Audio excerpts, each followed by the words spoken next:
kita teringat kepada satu hadis di mana Rasulullah sallallahu alaihi wasallam pernah bersabda, "Ya'ti 'alan nasi zamanun ru'asa'uhum kal asad wa wuzara'uhum kaz-zi'ab wa qudatuhum kal kilab wa katsirun nasi yawma idzin kal aghnam."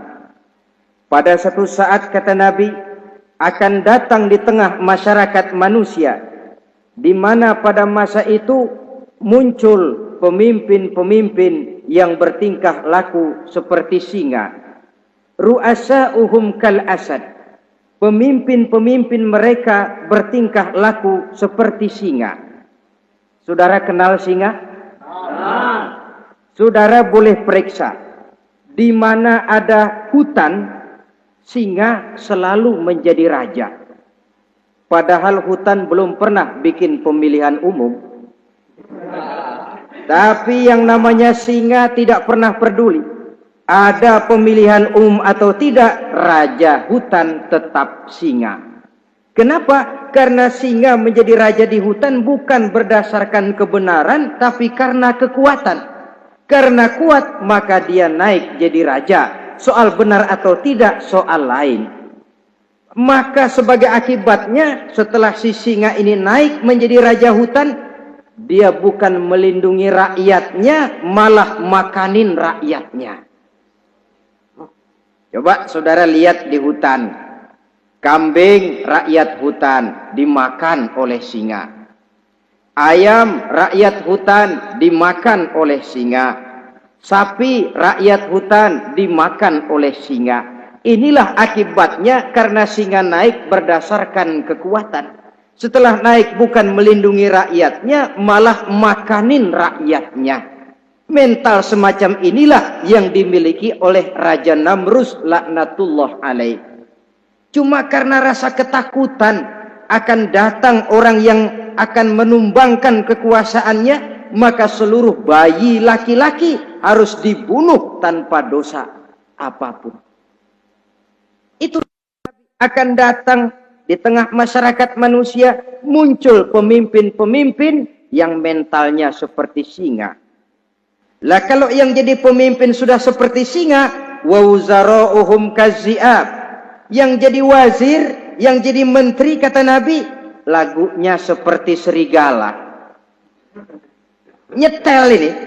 Kalau sudah pemimpin seperti singa, yang jadi menteri seperti serigala. Apa serigala itu? Saudara tahu dalam dongeng anak-anak, serigala itu kan binatang yang paling licik. Untuk terang-terangan dia tidak berani karena tidak punya kekuatan seperti sang singa.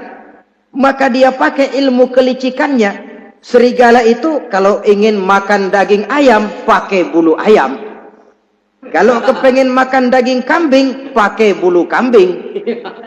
Pendeknya, serigala binatang yang menghalalkan segala macam cara asal tujuan tercapai. Itulah serigala. Lambang dari sifat kelicikan. Lempar batu, sembunyi tangan. Pengen makan daging ayam, pakai bulu ayam, nyaruh jadi ayam. Pengen makan daging kambing, pakai bulu kambing, nyaruh jadi kambing. Ini akibat dari yang pertama tadi. Pemimpin seperti singa, lalu menteri pun seperti serigala.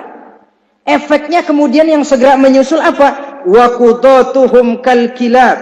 Kalau pemimpin sudah seperti singa, menteri sudah seperti serigala, wa qudatuhum kal kilab, akan muncullah para penegak hukum yang mentalnya seperti anjing. Innalillahi wa inna ilaihi raji'un. Penegak hukum yang mentalnya seperti anjing itu.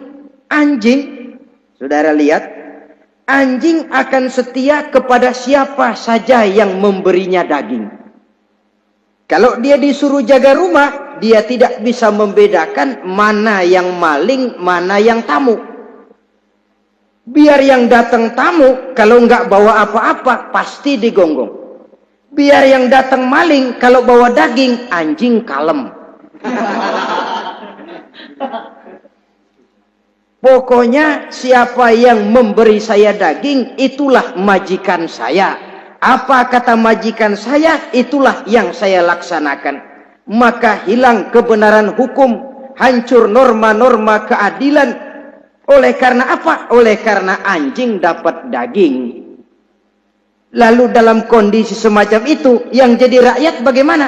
Kata Nabi, wa katsirun nas yauma izin kal aghnam. Adapun kebanyakan orang pada masa itu, lagunya sudah seperti kambing.